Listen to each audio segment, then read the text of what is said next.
Vou contar mais uma linda história a partir de agora. Só que eu quero fazer antes um pedido para você. Se inscreva no canal. É um gesto tão simples para você e tão significativo para o canal. Entra no canal, se inscreva, curta, põe o teu joinha, acione o sininho. Para nós isso é muito importante. O canal ganha força e muito mais histórias a serem contadas.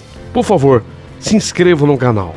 Agora, prepara o coração, porque a história de hoje é linda.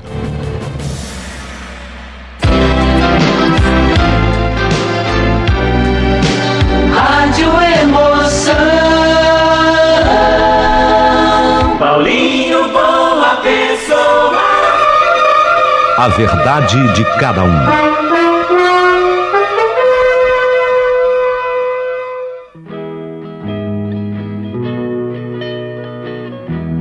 A história é linda e eu diria que ela faz parte de uma série nossa aqui dos casamentos improváveis, dos casamentos praticamente impossíveis de acontecerem e que acabaram acontecendo. Essa de hoje vai mexer demais com você. Você gosta de histórias de amor? E de casamentos praticamente impossíveis de acontecerem? Então ouça a história de hoje e nos dê a sua opinião. Você vai amar. Mas eu quero lembrar a pessoa que Deus te fez perfeita, linda, por dentro, por fora, inteligente. Você é uma perfeição em pessoa. Deus dotou você de toda a capacidade. Você pode ser aquilo que você quiser ser. Ora, então seja gentil, porque a gentileza sempre gera mais gentileza. Seja gentil, amável com as pessoas. Eu sei que se sobrar gentileza, você vai mandar até um valeu demais aqui para o nosso canal. Foi criado pelo YouTube, o ícone é muito sugestivo, é um coração e dentro dele um cifrão. Ajuda feita por amor. Eu vou ficar esperando, tá? Mas vamos à carta de hoje, que começa pelo fim. Ela diz assim: começou.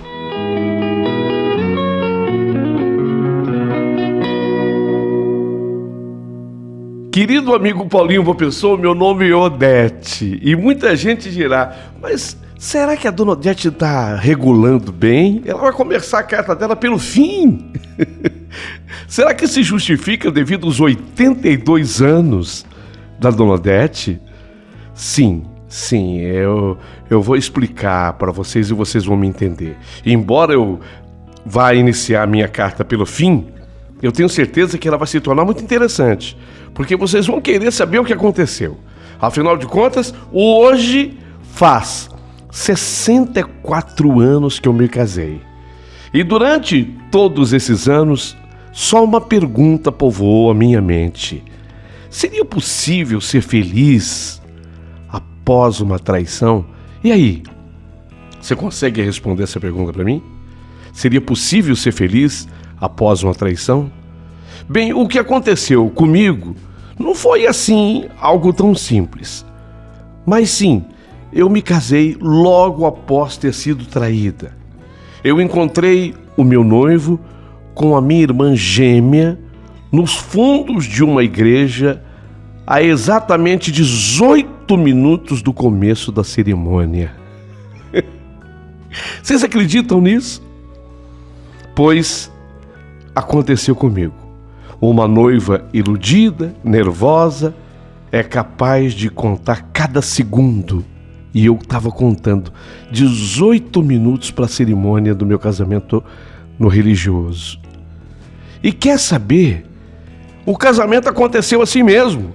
E sim, eu fui muito feliz com o homem que eu escolhi para viver a vida inteira. Eu e ele, nós tivemos 4 filhos, netos maravilhosos e uma vida perfeita em todos os sentidos e aspectos. Daqui a 2 meses, a contar dessa data que eu estou escrevendo para você, daqui a 2 meses, faz 5 anos da partida desse homem. E sim, muito pela falta dele, como não imaginei sentir um dia, é que às vezes eu tenho assim sintomas de tanta tristeza que o pessoal chega a confundir até com depressão. Mas aí imediatamente eu me lembro da vida feliz que tivemos. E parece que aquela tristeza toda passa e passa a ocupar em seu lugar a felicidade. Mas eu quero relatar para vocês como foi o dia da traição. Eu quero contar para vocês sobre o dia em que tudo aconteceu, como se tudo tivesse acontecido nesse instante, nesse momento. Para isso, a minha neta Ana está me ajudando na redação. De certa forma, eu vou ditando para Ana e ela vai escrevendo. Ela é fiel. Ela disse: vovó, serei fiel a cada palavra que a senhora ditar. Então começou. Era uma sexta-feira de inverno e não parecia uma boa ideia realizar evento algum às 9 da manhã daquela sexta-feira. Isso porque uma forte geada atingira a Serra Santa Catarina. E ali, quando faz frio, faz mesmo para valer. Mas não se tinha muito a fazer. Era a única data disponível no período. E o Olavo, o meu marido, fazia questão de que o casamento acontecesse lá, em Lages. E aconteceu. Mesmo depois de receber o maior golpe da minha vida, eu não tive escolha e só me restou seguir, dar sequência à cerimônia. Nada do que eu planejei para mim aconteceu. A noite de núpcias foi a mais fria do que qualquer madrugada daquele mês de agosto. Odiado pela família, o meu marido teve que dormir numa pensão qualquer. E quando eu digo odiado pela família, não é família, famílias, porque ele estava sendo odiado pela minha família e pela família dele. Então ele teve que dormir numa pensão qualquer. E a pessoa que aqui escreve teve que regressar para aquela casa onde moravam meu pai, minha mãe e o restante da família. Casa que depois eu herdei ao lado da Odila, a minha irmã gêmea, que faz parte também dessa história como uma personagem principal. O meu esposo, ele veio me visitar pela manhã. Pós-casamento, ele veio me visitar de manhã. Disse que a tia dele, a tia Neuza, se encontrava no calor das emoções, bravíssima com ele. Nossa, essa tia Neuza estava uma fera com ele, fula da vida, inclusive comigo também. Por que que ela fez essa loucura de se casar com você, Olavo? Você foi cachorro, você foi sujo. Ela não poderia nunca ter levado adiante esse matrimônio. Enfim, o meu marido chegou naquela manhã do sábado, portanto, trazendo consigo os pães quentinhos. Comemos, logo ele foi embora para a cidade onde ele trabalhava. Um mês depois, ele retornou e nós nos encontramos numa noite dessas e chegamos inclusive a tomar cada um copo de vinho. Ele me olhava com certa curiosidade, ele parecia analisar os meus pensamentos. Já eu procurava ao máximo evitar aquele olhar arrebatador dele. Ele era bonito, meu marido era extremamente bonito. Ele era louro dos olhos castanhos, o sorriso encantador. Ele tinha 22 anos, só refletindo a sua jovialidade no corpo, pois nas ações ele se mostrava um homem bastante responsável com 22 anos. Ele era trabalhador, diferente de mim, que com 18 anos mal tinha beijado 2 vezes, embora eu fosse extremamente prendada e trabalhadora. Eu com 18 anos, eu sabia cuidar de uma casa, eu fazia todas as comidas, assados, bolos, pães, sem contar que eu era uma exímia costureira. Eu aprendi a profissão de costureira muito cedo. Eu tinha 14 anos e jamais eu havia sentido a ternura que os casais do rádio me inspiravam. Ô Paulinho, uma pessoa que entra uma parte que vai te interessar muito. Naquela época, nós não tínhamos a televisão, então tudo que nós aprendíamos com respeito ao amor eram dos casais do rádio, os casais das radionovelas. eu havia aprendido muito com os casais. Sobre amor, a gente não via, mas imaginava de como seria. Nessa noite, a tempestade só não se precipitou mais intensa do que a dor que recaiu sobre mim. Eu insisti para que ele ficasse, mas ele mesmo assim não queria que o pessoal continuasse falando. E olha, ele estava muito odiado pela minha família e a dele próprio. Então, no domingo, ele veio fazer-me companhia, se resignava pelo que aconteceu com os meus pais. Ele não se cansava de implorar perdão para o meu pai e para minha mãe. Almoçamos, inclusive, juntos. E então, no fim da tarde daquele domingo, inebriado até pelo vinho e pelo sentimento de solidão, ele tocou a minha mão e até nós nos beijamos. Trocamos o primeiro beijo pós-casamento, isso depois de mais de um mês da cerimônia de casamento. Não se atrevia ele a mais nada. Partiu com a brisa gélida e feral que soprava. Voltei ao desamparo de antes, mas com uma diferença brutal. A partir daquela noite de chuva, pensaria nele com ternura e com a frequência que viria a pensar nos demais momentos de solidão. Algum tempo assim se passou, coisa de 3 semanas. Eu preparava o jantar e ele apareceu. Nesse dia, ele veio visivelmente embriagado. Chorava, me pedia perdão, ardia na febre do arrependimento. Pedi que ele se deitasse, tirei a sua gravata e fiz nele compressas com água fria, morna, fria. E ele dizia: nossa, todo mundo está me odiando depois de tudo que aconteceu. Mas a minha tia Neuza, ela me odeia mais. Ela me odeia tanto que ela convenceu o meu pai a me despedir da empresa e disse que eu nunca mais aparecesse no seio da família. É tudo minha culpa. Não, você não tem culpa de nada. Fui eu quem resolvi levar o casamento adiante. Eu poderia simplesmente ter desistido de tudo, mas eu levei o casamento avante. Mas eu também disse sim. Eu estava desesperada com o dote, como eu iria pagar, disse ele com a voz no titubeio da bebida, misturado aos soluços da tristeza. Além do mais, eu já estava sem falar com o meu primo. Casar no lugar dele é que foi a grande mancada que eu fiz. Aqui, uma explicação que é muito importante e daqui a pouquinho eu a farei. Mas ele, o meu marido, voltou a me olhar daquela maneira que fazia das minhas pernas pilares indecisos.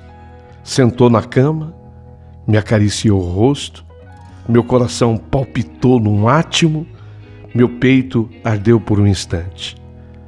Quer saber? Eu não vou mais apelar para o desquite, para o diabo desquite. Se for o seu desejo, eu quero ficar com você e para sempre. Sim, Olavo. Sim, é o meu desejo. Eu também quero ficar com você. Falei em meio aos tropeços das palavras, mas com o coração determinado. E foi assim que nós começamos a nossa vida. Um casamento que durou 59 anos. 59 anos. Daqui a 2 meses, 5 anos que ele faleceu. E durante esse período, tivemos os nossos filhos, em número de 4, os nossos netos, e eu tenho uma surpresa. Pena que ele já não esteja mais aqui, mas no próximo mês de setembro nascerá o nosso bisneto. Saudade. Eu sinto muita saudade. Mas afinal de contas, o que foi que aconteceu naquele fatídico dia? E como que uma pessoa traída nesse nível pôde ter levado avante um casamento? E eu explico a partir de agora. A tia Neuza, na verdade, foi a primeira da família que eu conheci. A tia Neuza vinha a ser irmã do pai do Olavo. Era tia dele. E a tia Neuza tinha um filho de nome Sérgio. Portanto, o Sérgio era primo do Olavo. E a tia Neuza era apaixonada por mim. Ela ficava admirada porque eu, aos 14 anos, eu já sabia tudo de uma casa.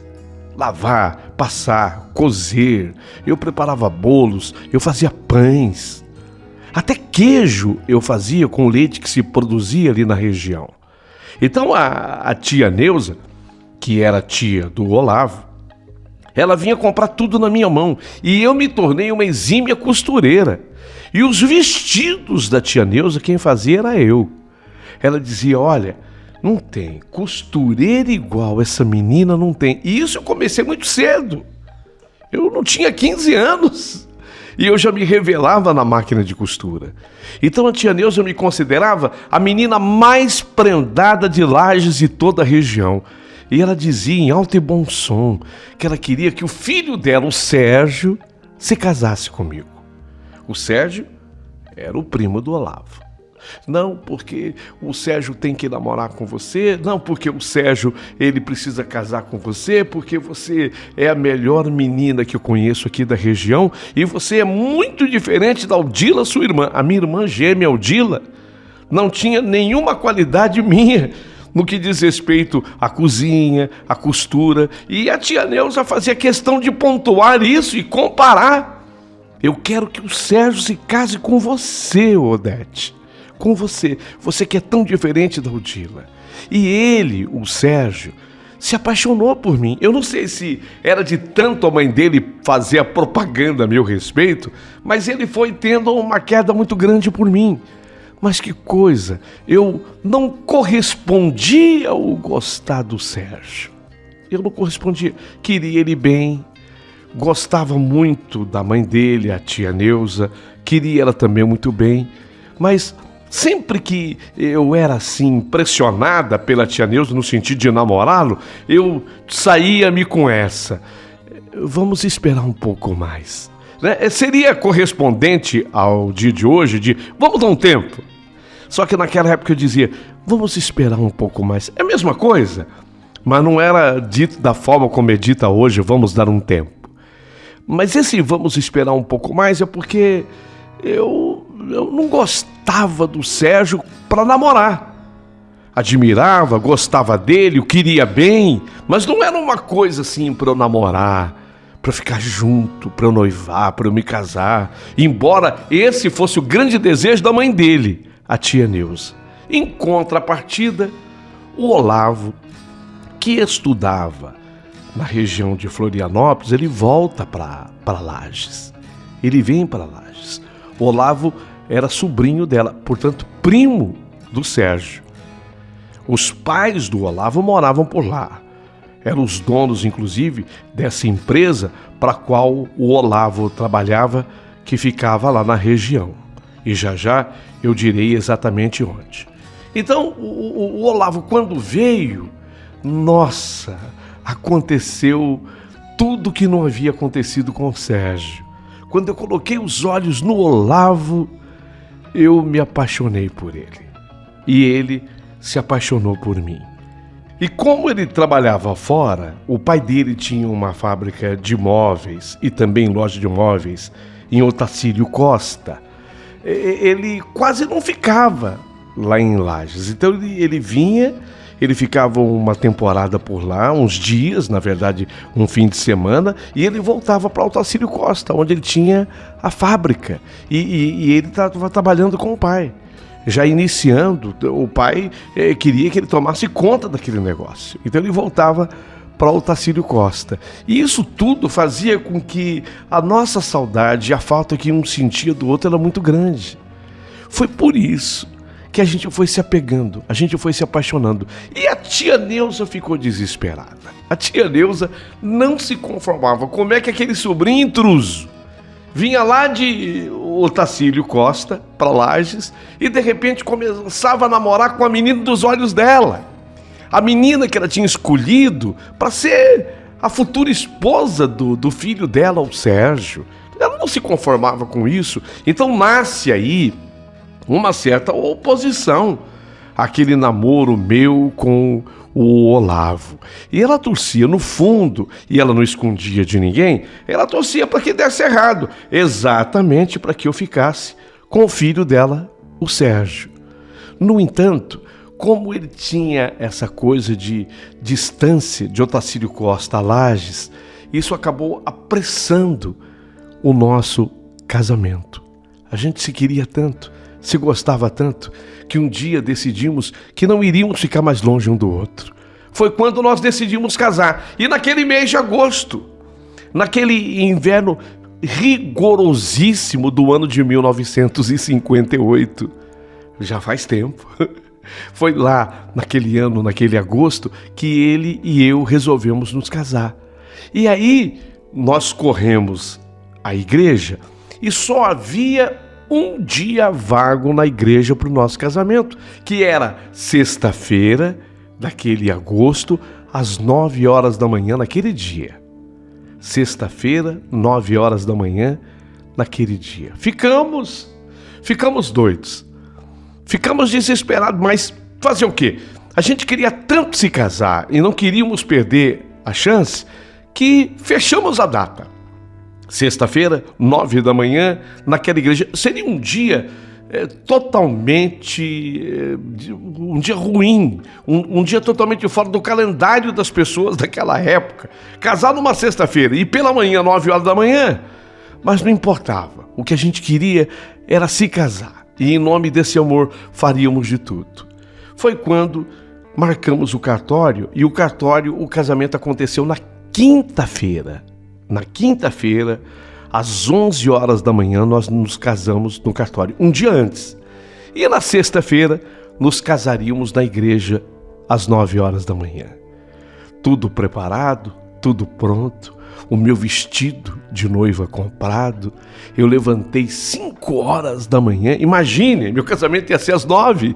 E o padre José, ele era extremamente rigoroso e ele não admitia atraso.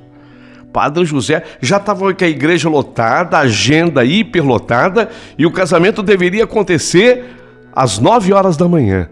Então tudo foi preparado. Levantei às 5 horas da manhã, veio uma prima me ajudar em casa no preparo, e aí um tio meu me levou com a charrete. Nós saímos de casa por volta mais ou menos de umas 8h10 daquela sexta-feira, e quando deu mais ou menos 8h35, eu estou sendo precisa, 8h38, por aí, nós chegamos à igreja onde eu iria me casar. Quando nós chegamos na igreja, a Célia, uma querida amiga minha, que também fazia vestido comigo, eu era costureira dela, ela estava na lateral da igreja me esperando. Sabe aquela amiga que é pau pra toda obra? Ela queria dar aquele último toque na noiva, estava me esperando no corredor da igreja. E aí eu cheguei, desci, o meu tio me ajudou a descer da charrete, ele me colocou na calçada. Todas as pessoas convidadas estavam já no interior da igreja, não era muita gente, porque imaginem, um casamento acontecer 9 da manhã de uma sexta-feira, e essa minha amiga Célia estava me esperando no corredor da igreja. E ela veio ao meu encontro e me abraçou. Dete, você tá linda. Não, você não vai entrar, ainda é cedo. Aí ela me apanhou e nós fomos pelo corredor da igreja. E no fundo da igreja tinha uma espécie de um galpão, só que esse galpão ele era todo fechado com plástico. Ele tinha assim umas portas que corriam num rolo, era um plástico grosso e se prendia nas madeiras embaixo. Então aquele galpão estava fechado com aquele plástico grosso que fechava na madeira devido ao frio que fazia. Então ela caminhou comigo por aquele corredor. Quando chegou naquele galpão, antes de eu entrar, ela falou comigo, falou, fica aqui. Ela falava assim, quase que meio que cochichando, né? Para que ninguém da igreja pudesse ouvir. Fica aqui, daqui a pouquinho eu venho te buscar. Na hora certa eu venho te buscar. Porque é charmoso que a noiva se atrase um pouquinho, nem que seja 1 minuto. A gente sabe que o Padre José não gosta, mas nem que seja 1 minutinho, tá? Eu venho te buscar. Fica tranquila, fica aqui. Mas não me aparece lá ainda. Pelo amor de Deus, não tá na hora da noiva ainda. Aí ela me deixou, eu fiquei sozinha ali. Eu fiquei sozinha. E no que eu fiquei sozinha, eu falei, vou entrar, tava frio. Eu vou entrar nesse galpão, tava fechado já com plástico. E quando eu entrei, foi aí que eu tive a maior surpresa da minha vida. E talvez seja isso que muda completamente o dia do meu casamento e faça dele um casamento totalmente diferente de todos os demais. No que eu entro ali, eu vi o meu noivo com a minha irmã gêmea Odila, eu Odete, ela Odila. Ele estava abraçando a Odila e beijando a Odila na boca. Eles estavam tão entretidos naquilo que eles faziam, que eles não perceberam a minha presença, a minha chegada. Tanto é que eu, ao invés de fazer um escândalo, eu fiz foi uma pergunta. Eu fiz num tom alto e bom som, mas eu fiz uma pergunta: o que é isso?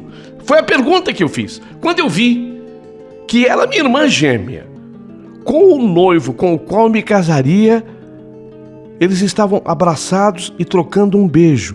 A pergunta que eu fiz foi: o que é isso? Havia um relógio dentro do galpão. Era um modelo tipo despertador.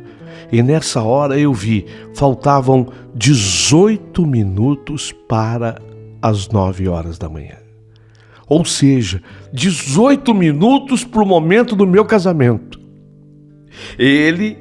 O Olavo, meu noivo, ele larga desesperadamente a minha irmã, ele passa por mim e ele responde: não foi nada. Foi o que ele falou, a minha resposta, a pergunta que eu havia feito, o que é isso? Ele responde: não foi nada, eu estou te esperando na igreja. Foi o que ele falou, não foi nada, eu estou te esperando na igreja. E eu fiquei, a minha irmã, sem palavras, sem dizer absolutamente nada. Eu vi quando ela limpou ainda a boca. Ela devia estar usando um batom e aquilo poderia ter manchado. Eu nem vi detalhes, mas eu vi que ela estava limpando a boca. E ela passou por mim, a Odila, minha irmã, sem dizer palavras. Ela passa por mim e vai embora. Eu tive a impressão de que ela fora embora. E aí eu fiquei atônita, eu fiquei paralisada, eu fiquei pasmada. Vocês imaginem, a 18 minutos da cerimônia do meu casamento, eu assisti a cena que eu assisti. O meu noivo beijando a minha irmã gêmea, beijando-a na boca. E eu fiquei pasmada, paralisada. O tempo passou, porque o tempo era curto demais. Passados os 18 minutos, quem veio me buscar? A Célia, a minha amiga que nada tinha visto. A Célia que me levou até aquele galpão dos fundos. Ela veio me buscar. Vem, Odete, tá na hora. Eu troquei passos, assim, de maneira automática até. Passos autômatos. Eu troquei na direção da minha amiga Célia. E ela, que foi? Tá emocionada? Você tá emocionada? Calma, vai dar tudo certo.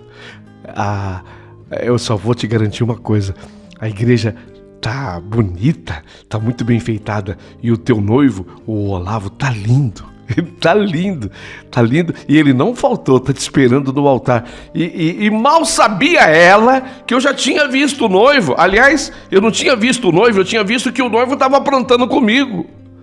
Mas no automático, sem ter para onde fugir, a igreja com as pessoas convidadas, os parentes, os meus pais, os pais do Olavo, a parentaiada toda lá, eu tive que entrar. Ao toque da marcha nupcial, ela me entregou para o meu pai, a porta da igreja e eu tive que entrar. E dei aqueles passos e as pessoas todas olharam para a noiva. E eu não sei onde, mas eu me mantive altiva, tanto que as fotos, naquela época, nem imaginar filme. Quem pensou nisso em 1958? A fotografia era algo raríssimo e caríssima cada foto. Tanto é que eu tenho duas fotos restaram do meu casamento. As demais eu não sei o que aconteceu, mas em todas as duas fotos eu aparento estar altiva. Eu não sei de onde veio aquela luz, de onde veio aquela força, mas eu dei passos decididos até o altar e diante da imagem de Jesus Cristo, porque a igreja era do Senhor Bom Jesus. Olhando para a imagem do Senhor Bom Jesus, eu disse sim, e ouvi do Olavo sim, e nós nos casamos na igreja, sem que ninguém soubesse absolutamente nada do que tinha acontecido 18 minutos atrás, lá no galpão dos fundos da igreja, sem que ninguém soubesse nada. Bom, depois do casamento, foi que a bomba explodiu, porque ninguém é de ferro. Embora eu estivesse altiva, mas aí eu explodi, eu contei para todo mundo. E aí foi um corre para capar. Não teve a lua de mel programada. Como eu já disse, meu noivo, nem para a casa dos pais dele ele foi aceito para ir. Ele teve que dormir numa pensão lá de Lages. Ele foi se hospedar numa pensão lá, porque sequer ele pôde ir para a casa dos pais. Isso na sexta-feira. A tia dele, a tia Neuza, que queria tanto que eu casasse com o filho dela, o Sérgio, ela vem para minha casa. É a tua oportunidade. Olha o que a tia Neuza queria fazer. Dentro do que ela acreditava ser o correto. É a tua oportunidade. Um casamento assim você anula. Você pode anular um casamento assim, com esse tamanho dessa traição. Eu tanto que te alertei que você estava se casando com o noivo errado, que o correto para você é meu filho, o Sérgio, que sempre te amou e te ama. Cancele esse casamento e se case com meu filho. Aproveita o embalo do casamento e se case com meu filho. Ela chegou a me propor isso. Obviamente que eu dizia que não. Eu precisava de um tempo para mim. A verdade era essa. No entanto, tudo aconteceu assim. Aí no dia seguinte, ele vai com os pãezinhos quentes lá em casa, no sábado pela manhã. Se derrama em pedir desculpas para todo mundo, perdão para todo mundo. E assim foi que o tempo foi passando e coisas de mais de um mês depois foi que nós entramos de novo numa sintonia. A princípio, ele sequer ele pôde continuar na empresa dele, porque a empresa, quando eu digo dele, a empresa pertencia ao pai dele. Mas a tia dele estava com tanto ódio dele que fez com que o pai dele o mandasse embora. Então, ele não pôde sequer continuar na empresa dele, mas como ele tinha feito amizade com loja, o pessoal de loja de móveis, que comprava os móveis da fábrica do pai dele, ele foi trabalhar numa loja de móveis e nós fomos morar, a princípio, em Bocaina do Sul. É o nome da cidade, que não ficava muito distante de lá. Fomos morar inicialmente em Bocaina do Sul. E ali foi que nós retomamos a nossa vida. Recomeçamos a nossa vida. E o que parecia que estava fadado ao fracasso total. Um casamento que começou da maneira mais errada que poderia ter começado. Ele vai se transformando no dia a dia. Foi prevalecendo o nosso amor. E ao longo do tempo, nós tivemos os nossos 4 filhos. Tivemos todos os nossos netos. E como eu dissera, no próximo setembro nascerá o primeiro bisneto. Pena que o Olavo não esteja mais aqui. Ele morreu faz 5 anos. Daqui a 2 meses se completarão exatamente os 5 anos do seu passamento. Eu volto então ao comecinho da minha carta, ao comecinho da minha história. Afinal de contas, a grande pergunta dessa carta é exatamente aquela que eu fiz lá no comecinho da carta. Seria possível ser feliz após uma traição? E não é qualquer traição, a traição que eu sofri. Seria possível ser feliz? E a minha resposta, diante de tudo que aconteceu comigo, é simples, mas verdadeira. Sim, é possível, porque eu fui feliz. Não fui feliz por 1 ano, nem 2, mas 59 anos. Tanto que hoje, meu marido já não está mais aqui, mas hoje eu faço 64 anos de casamento. 64 anos que eu me casei, naquele agosto de 1958. E se eu não tivesse me casado com Olavo? Olha, afirmo, certamente eu não seria tão feliz como sou. Não teria tido a vida boa que eu tive. Eu sei que quando chega nesse momento da minha carta, muitas pessoas me questionam. Então estou pedindo à minha neta Ana, para quem eu dito, que vá anotando tudo aí. Embora a Ana até aqui já tenha dito umas 3 vezes: vó, eu não teria feito o que a senhora fez. A Ana, a minha neta, ela já sabe dessa história. Obviamente não é a primeira vez que ela toma conhecimento de tudo que eu estou ditando para vocês. Mas na medida que ela vai escrevendo, ela me olha e fala: vó, eu não teria feito da forma como a senhora fez. Eu não teria feito da mesma maneira. Mas eu conto para vocês. Eu preciso contar alguns detalhes que neste momento as pessoas questionam. E a tia Neuza? A tia Neuza já não está mais aqui entre nós. Ela já tinha uma determinada idade quando eu me casei. Então ela já faleceu já tem algum tempo. Mas durante o tempo que viveu, ela, a tia Neuza, nunca perdoou o sobrinho pelo que havia feito comigo. E ela afirmava para quem quisesse ouvir, que se um dia eu resolvesse me separar do sobrinho dela, Olavo, o filho dela estava pronto para se casar comigo. O Sérgio. E o filho dela, o Sérgio. O Sérgio, ele se casou com uma moça lá de Lages. E também acabou sendo muito feliz, porque ele também era uma grande pessoa. Acabou formando uma família bonita, teve 3 filhos e foi feliz. Então é uma pessoa da qual também muita gente me pergunta quando eu chego nessa parte da minha carta. As pessoas querem saber, né, dos outros personagens da história. Mas tem uma personagem que todo mundo me pergunta. E aí eu demoro um pouco mais para falar. E a Odila, a sua irmã? Inclusive ela tem um nome composto que é muito interessante. É Madalena Odila. Odila, eu sempre a chamei assim, mas o primeiro nome dela é Madalena Odila, que foi numa homenagem à mãe do meu pai. A mãe do meu pai era Madalena. E meu nome Odete, é uma homenagem à mãe de minha mãe. Então, a Madalena Odila, a minha irmã, todo mundo quer saber dela. E eu conto para vocês. Eu a perdoei. Não foi imediatamente pós o meu casamento. Eu acho que ainda nós demoramos uns 3 anos, quase 4 anos, para que houvesse o perdão total.